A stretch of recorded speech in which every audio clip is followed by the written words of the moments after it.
டப்பங்கடா water bottle side dish எங்கயா எதுவுமே அதான் நம்ம ஆள் இருக்கான்ல போய் வாங்கிட்டு வா போ. அழுதிங்களா தான் நான் வந்தேன் வாங்கிட்டு இல்லையா? சரி போ போ போ ஜிபே பண்ணி விடுறேன்.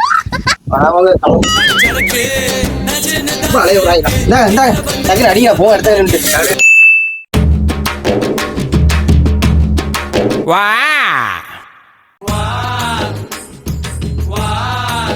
என்னையா எல்லாம் வாங்கிட்டு வந்து தண்ணி எங்கயா எத்தனை மாட்டக்கார தம்பி இருக்காப்ல எது போய் வாங்கிட்டு வாயா போயிட்டு வா போ. எனக்கு போயிட்டு வாயா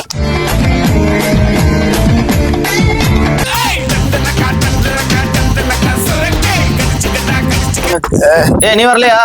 போன வரேன் வந்து சரி ஒழுங்கா போதே போட்டு தூங்கிறாம. மணி 12 கரகரக்கு வாங்குவோமே. எங்க அந்த சைடிஸ் வாங்குற சைட் காணா என்றா வண்டி எல்லாம் பெரும்பூசா இருக்கு. எல்லாத்துக்காரன் நீங்க தான் நாங்களா? டெய்லி 5000 சரக்கு அடிக்கிறீல அந்த பாட்டை திருப்பி கொடுத்தா 10 ரூபா அடிங்க. நீங்க தெரியுமா உங்களுக்கு? என்னடா சொல்ற? நீங்க குடிச்சு போட்ட பாட்டில் எடுத்து கடையில கொடுத்தேன், பைக் வாங்கிட்டேன். பாட்டிலுக்கு 10 ரூபா, பாட்டிலுக்கு 10 ரூபா. சரி என்ன சரக்கு அடிக்க போல? ஏன் இப்ப பைக் வாங்கிட்டா அடுத்து கார் வாங்க போறியாக்க? போடா.